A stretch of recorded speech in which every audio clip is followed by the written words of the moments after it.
राजस्थान के एक छोटे से जिले में नई कलेक्टर साहिबा का आगमन हुआ। नाम था समीरा सिंह। तेज तर्रार, ईमानदार और अपने काम के प्रति समर्पित। जिले के लोग उत्सुक थे क्योंकि इससे पहले जितने भी अधिकारी आए थे वे या तो भ्रष्टाचार में डूब गए या फिर बिना कुछ बदले यहां से चले गए। लेकिन समीरा कुछ अलग थी। पहले ही हफ्ते में उन्होंने जिले का दौरा किया, गांवों में जाकर लोगों की समस्याएं सुनी, सरकारी योजनाओं की हकीकत जानी और अधिकारियों की लापरवाही पर सख्त कार्रवाई शुरू कर दी। इससे जिले के कुछ प्रभावशाली लोग नाखुश हो गए, खासकर ठाकुर रणवीर सिंह, जो वर्षों से जिले पर अपनी पकड़ बनाए हुए थे। एक दिन कलेक्टर साहिबा को सूचना मिली कि एक छोटे से गांव बंसीपुर में सरकारी जमीन पर अवैध कब्जा कर लिया गया है। जब वह मौके पर पहुंची तो पाया कि वह जमीन ठाकुर रणवीर सिंह के गुर्गों ने हथिया रखी थी। समीरा ने तुरंत जांच के आदेश दिए और जमीन पर कब्जा हटाने का फरमान सुना दिया। यह खबर जंगल की आग की तरह फैली।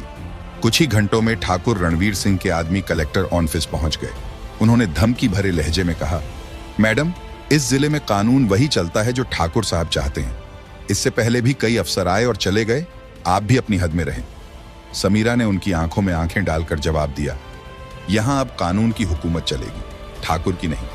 अगले ही दिन प्रशासन ने जमीन खाली कराने की कार्यवाही शुरू कर दी। पुलिस फोर्स के साथ कलेक्टर साहिबा खुद वहां मौजूद थी। ठाकुर के आदमी पहले से तैयार थे। ठाकुर के आदमियों ने अचानक झगड़ा शुरू कर दिया। हालात बिगड़ते देख पुलिस ने जवाबी कार्रवाई की और ठाकुर के कई गुर्गों को गिरफ्तार कर लिया गया। इस घटना के बाद समीरा को धमकियां मिलने लगी। एक रात जब वह ऑफिस से लौट रही थी तो उनकी गाड़ी के आगे एक ट्रक आकर रुका। ड्राइवर ने जैसे ही ब्रेक मारी, नकाबपोश लोग गाड़ी के चारों तरफ आ गए। लेकिन तभी पहले से सतर्क पुलिस टीम ने चारों ओर से घेराबंदी कर ली और सभी बदमाशों को पकड़ लिया।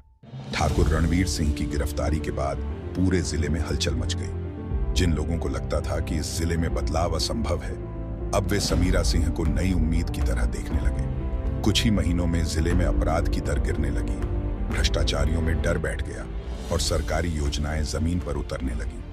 कई साल बाद जब समीरा सिंह का तबादला हुआ तो पूरा जिला उन्हें विदाई देने उमड़ पड़ा।